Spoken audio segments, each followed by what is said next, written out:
Hello friends, welcome to my channel. நம்ம சேனலை நீங்கள் இப்போ தான் பார்க்கறதா இருந்தால் சேனலை சப்ஸ்கிரைப் பண்ணுங்கள். வாங்க நம்ம சேனலில் இன்றைக்கி என்ன செய்யுதுன்னு பார்க்கலாம். ஒரு இடியாப்பமும் நம்ம தேங்காய் பால் வச்சு எப்படி செய்கிறதுன்னு தான் பார்க்க போகிறோம். ரொம்ப ஈஸி தான். வாங்க.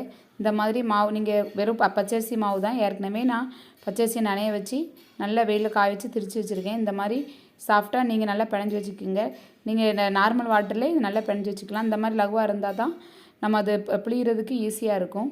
நம்ம இந்த மாதிரி வச்சுட்டு இந்த இடியாப்ப குழலில் இப்படி பேஸ்ட் பண்ணிக்கோங்க. ஏன்னா இடியாப்ப குழலில் நீங்கள் ரொம்ப பழக்கம் இல்லாதவங்க ஒட்டுன்னு நினச்சிங்கன்னா லைட்டாக எண்ணெய் தடவிக்கங்க. எப்போதும் போட்டு பழகினவங்கன்னா இந்த மாதிரி யூஸ் பண்ணுங்கள். ரொம்ப ஈஸியாக இருக்கும். இந்த மாதிரி வச்சுட்டு நம்ம இந்த அளவுக்கு மாவு வச்சா நல்லாயிருக்கும். நல்லா ஒரு தட்டு ஃபுல்லாக அந்த அளவுக்கு மாவு வச்சிங்கன்னு வைங்களேன், ஒரு தட்டு ஃபுல்லாக விட்டுடலாம். இந்த மாதிரி சூப்பராக. ஏன்னா நம்ம மாவு நல்லா சாஃப்டாக இருந்தால் தான் நம்ம பிழிஞ்சு விடுறதுக்கும் நல்லாயிருக்கும். ரொம்ப டைட்டாக இருந்ததுன்னா அது பிழியலே அந்த கம்பி கூட உடையிறதுக்கு வாய்ப்பு இருக்குது. அதனால் ரொம்ப டைட்டாக இருந்தாலும் நல்லா இருக்காது, ரொம்ப ஹார்டாக இருக்கும் இடியாப்பம். அதனால் நீங்கள் ரொம்ப தண்ணியும் நிறையும் ஆயிடக்கூடாது. நிறைய ஆயினா புளியறதுக்கு கஷ்டமாக இருக்கும். நான் காமிச்சல அந்த விரலை அப்படியே அமைக்கி பாருங்கள். அந்த பதம் உங்களுக்கே பிணையில தெரியும். அந்த மாதிரி பதத்தில் நீங்கள் பிணைஞ்சி வச்சுக்கிட்டிங்கன்னா சாப்பிடையில் சூப்பராக டேஸ்ட்டாகவும் இருக்கும். ரொம்ப டேஸ்டியாகவும் இருக்கும். ரொம்ப ஹெல்த்தியான ஃபுட்டு.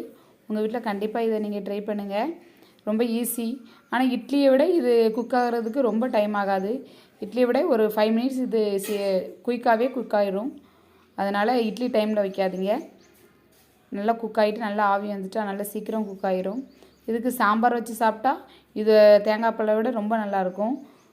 நீங்கள் ஏன்னா தேங்காய் பாலும் நல்லா தான் இருக்கும். தேங்காய் பால் அது ஒரு டேஸ்ட்டு, சாம்பார் ஊற்றி சாப்பிட்றது அது ஒரு டேஸ்ட்டு. இன்றைக்கி நம்ம தேங்காய் பால் ஊற்றி எப்படி செய்யணும்னு பார்க்கலாம். இதில் நான் தேங்காய் எடுத்து வச்சுருக்கேன். தேங்காவை நல்லா நீங்கள் சின்ன சின்னதாக கட் பண்ணிக்கோங்க. கட் பண்ணிவிட்டு மிக்சியில் திரித்து இப்படி தேங்காய் பால் எடுத்து வச்சுக்கோங்க. தேங்காய் பால் கூட நம்ம ஏலக்காய் மட்டும் தட்டி போடணும். ஏன்னா தேங்காய் பாலை நம்ம கொதிக்க வச்சிடக்கூடாது. இது திக்கான தேங்காய் பாலாக இருக்கணும். அப்போ தான் டேஸ்ட்டாக இருக்கும். இது கூட நீங்கள் தண்ணிலாம் ஆட் பண்ணிங்கன்னா நல்லா இருக்காது. இங்கே நாட்டு சக்கரை எது வேணாலும் ஆட் பண்ணிக்கோங்க. 2 ஏலக்காவை முனிக்கி உள்ளே போட்டுக்கோங்க. கொதிக்க வச்சு சாப்பிட்டிங்கன்னு வைங்களேன், ஒரு மாதிரி தெரிஞ்சு போன மாதிரி ஆயிரும். அது நல்லா இருக்காது சாப்பிட்ற. கொஞ்சம் லைட்டாக ஹீட் பண்ணிவிட்டு கொஞ்சம் வார்மப்பில் அப்படியே கொஞ்சம் ஹீட் ஆகணும். அந்த மாதிரி ஹீட் பண்ணிவிட்டு நீங்கள் இடியாப்பத்தில் ஊற்றி சாப்பிட்டா ரொம்ப டேஸ்ட்டாக இருக்கும். அந்த ஏலக்காவை நீங்கள் தனியாக உங்களுக்கு ஏலக்காவோட ஸ்மெல்லு பிடிக்கும்னா நல்லா வாட்டரில் நல்லா கொதிக்க வச்சுட்டு லைட்டாக ஒரு 1/4 டம்ளர் வாட்டரில் கொதிக்க வச்சுட்டு அதுக்கப்புறம் இந்த தேங்காய் பால் ஆட்டினாலும் ரொம்ப டேஸ்ட்டாக இருக்கும். உங்கள் வீட்டில் ட்ரை பண்ணுங்கள் ஃப்ரெண்ட்ஸ். என் வீடியோ பிடிச்சிருந்தா வீடியோவை சப்ஸ்கிரைப் பண்ணுங்கள், லைக் பண்ணுங்கள், கமெண்ட் பண்ணுங்கள், ஷேர் பண்ணுங்கள். தேங்க்யூ.